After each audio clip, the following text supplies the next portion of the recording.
સાહેબ, હું ગેરંટી મારીને કહી શકું છું કે કોઈ પણ ગુસ્સાવાળી વ્યક્તિ હશે ને, એ રાત્રે એનું મોઢું ઓશિકામાં છુપાવી ગુસ્સો કરતી વ્યક્તિને જોઈએ શું? ગુસ્સો કરતી વ્યક્તિને માત્ર પ્રેમ જોઈએ છે. જેમ તરસ્યા માણસને પાણીની તરસ લાગે ને, એમ ગુસ્સે થયેલા માણસને પ્રેમની તરસ લાગે છે. જે માણસ ગુસ્સે થયો હોય ને, એને માત્ર જો પ્રેમથી બાજુમાં કોઈ ખંભા પર હાથ રાખીને એટલું કહે ને કે શાંત થઈ જા, તો પણ સામેવાળી વ્યક્તિ શાંત થઈ જાય. અને કદાચ વધારે એવો ગુસ્સો હોય ને, તો ખાલી એની બાજુમાં બેસીને ખંભા પર હાથ રાખીને કહે ને શું થયું, તો સામેવાળો માણસ ગુસ્સાની જગ્યાએ ખાલી થઈ જાય. ખાલી એ માણસને જ્યારે પ્રેમ નથી મળતો ને, ત્યારે ગુસ્સો વધારે તીવ્ર બનતો જાય છે. ક્રોધી વ્યક્તિને જો કોઈ પ્રેમથી સમજાવવાવાળો મળી જાય, ગુસ્સે થતી વ્યક્તિને કોઈ પ્રેમથી સમજાવવાવાળો મળી જાય ને, તો ખરેખર એ વ્યક્તિની દુનિયા બદલાઈ જાય છે. આપણે એક વ્યક્તિને જાણીએ છીએ, એ વ્યક્તિ એટલે વાલ્મીકી.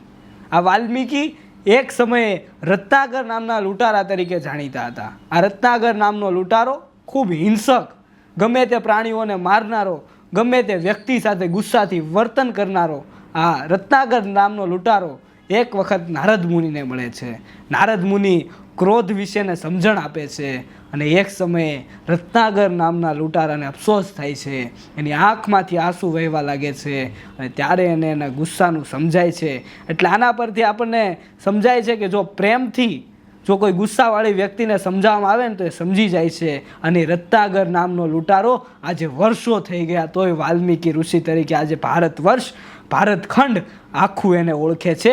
એનું કારણ એટલું કે ક્રોધવાળી વ્યક્તિને જો કોઈ પ્રેમથી સમજાવે ને, તો એ વ્યક્તિની દુનિયા બદલાઈ જાય છે. તમારા ઘરમાં આજે નાનું બાળક હશે ને, એ ઘરમાં કદાચ એક કે બે વ્યક્તિ પાસે વધુ રહેવાનું પસંદ કરતું હશે.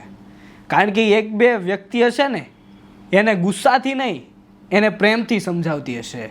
પણ જ્યારે આ બાળક મોટું થાય છે ને, ત્યારે કદાચ એને પ્રેમથી સમજાવવાવાળી વ્યક્તિ મળતી નથી ને, એટલે એનો ગુસ્સો વધે છે.